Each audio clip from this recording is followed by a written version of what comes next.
there coloring because he was really upset about the show.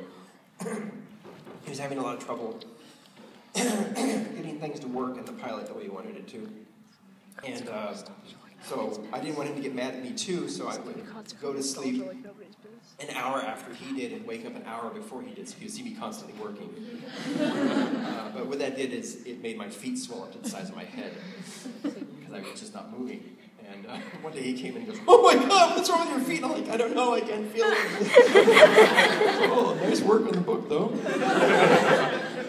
So while I'm doing that, he was looking for a voice for Gur, and he kept coming in complaining about the quality of the voice actors who were coming in to audition for him, and that they were too good, and he was looking for someone crappy. I said, "Well, can I try it out?" And he said, "Yeah, I guess you couldn't screw it up any more than anyone else." And gave me the audition, and then he liked my audition. The director at the time for the pilot hated it, so they argued in the next room for about an hour.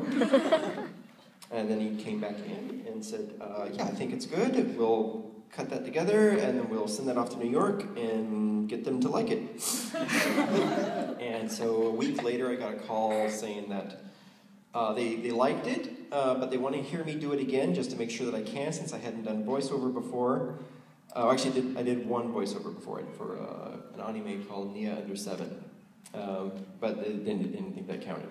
So they said, "Want me to come in and see if I could do it again?" And I said, "Well, I've been awake for 32 hours working on this other book for Tokyo Pop called Sushi Girl, and I don't remember my name." So, "Well, you got to come in and do it. They want you to come and do it."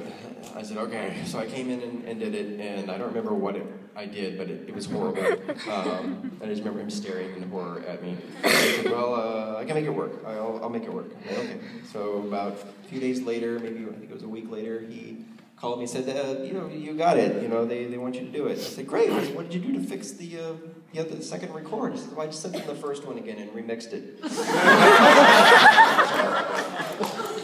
So I guess he really wanted me to do the part, because he was really pulling for me there, so I always appreciate what he did for me there, because it gave me my big start, basically.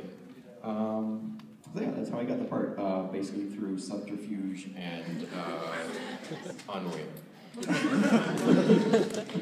Yes.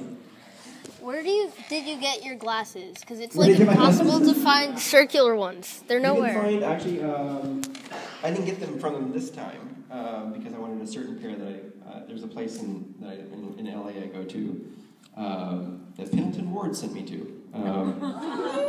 Creator Adventure Time. But there's this place in LA that he sent me to, and I got them there, called Society of the Spectacle. But these were horribly expensive.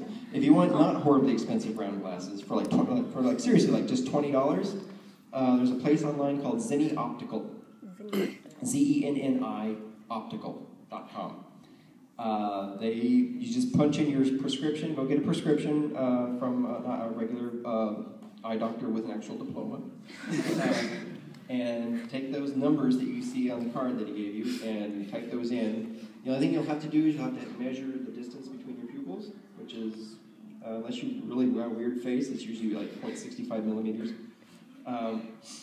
Punch that in, pick out your glasses. They have the round ones, $20, and you're good. You've got glasses. It takes about 30 days from the show. I have a couple pair of those in case the expensive ones break, but they're good. They're really good. Yeah, Zenni Optical. I really recommend them. But yeah, that was the only place that for the longest time that I could find round glasses. It's really hard to find them otherwise. Yeah. Yes. You make your sandwiches using jelly or jam?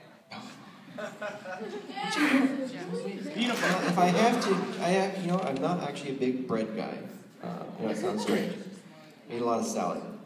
But if I had to make a sandwich, and I had to use jelly or jam, I think I'd actually go for jelly. I'm more of a smooth, non-chunky kind of person. Yeah. Unless it's the peanut butter, then I like the chunks. Or mashed potatoes. Like a good chunky mashed potato. That's what I think.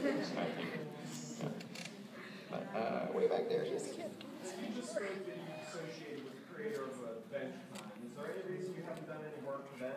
Yes, ask me. It'd be kind of creepy if I went, "Hey, we've been hanging out, huh?"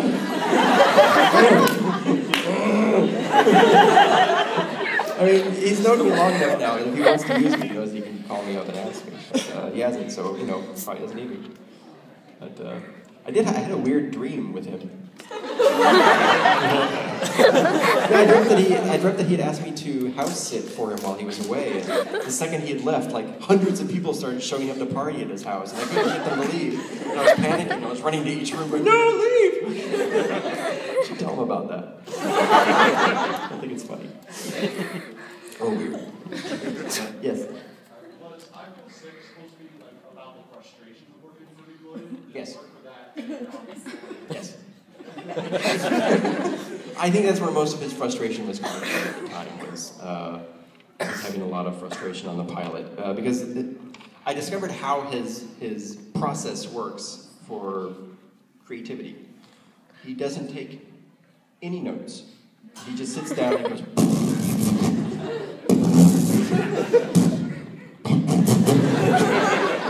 That's it.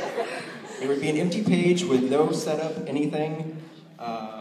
It's all coming straight out of his face and onto the page. It's like that scene in Mozart where we're in Amadeus, where Mozart's rival tries to looks at his original notes and realizes there's no erasures. He's like, "Whoa!" It's just coming out of his face. So yeah. Yes.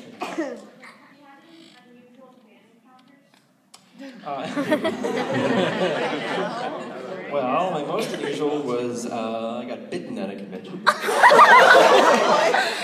was signing for this girl in Florida, and she bit me on the wrist. How old was she, and why?